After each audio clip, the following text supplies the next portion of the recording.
ប្រទេសថៃមិនចេះកសាងប្រាសាទដោយដូនតាខ្មែរប៉ុន្តែចេះកុំតិចប្រាសាទបើប្លន់យកពីខ្មែរមិនបានតាំងពីដើមរៀងមកថៃតែងចិញ្ចឹមចិត្តច្បាមយកប្រាសាទនៅជាប់ព្រំដែនទាំងអស់ដូចជាប្រាសាទតាមាន់ជាដើម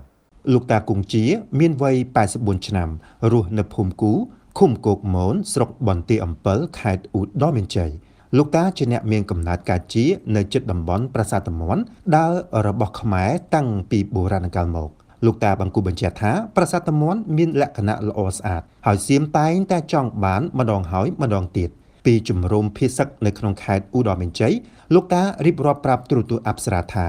សៀមមិនចោលប្រវត្តិរបស់ខ្លួនជាចោលនោះទេដោយបានព្យាយាមបង្ខិតព្រំដែនចូលមកទឹកដីខ្មែរបន្តិចម្ដ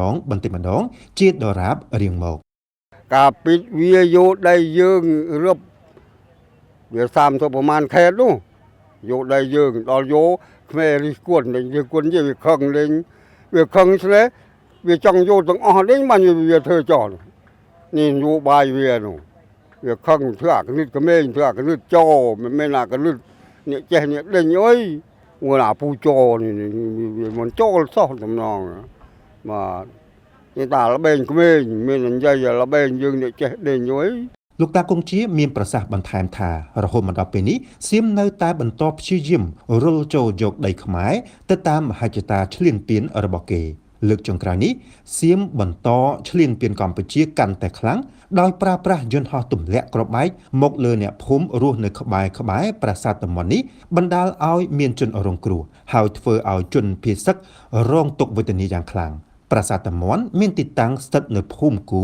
ឃុំគោកមនស្រុកបន្ទាយអំពិលខេត្តឧត្តរមានជ័យតាមផ្លូវជាតិលេខ56ដែលមានចម្ងាយពីទីរួមក្រុងសំរោង48គីឡូម៉ែត្រពីប្រាសាទតាមាន់ធំទៅប្រាសាទតាមាន់តូចមានចម្ងាយជិត2គីឡូម៉ែត្រយោងតាមឯកសារមួយចំនួនប្រាសាទតាមាន់ធំកសាងឡើងក្នុងសតវត្សទី11ក្នុងរជ្ជកាលព្រះបាទសូរ្យវរ្ម័នទី1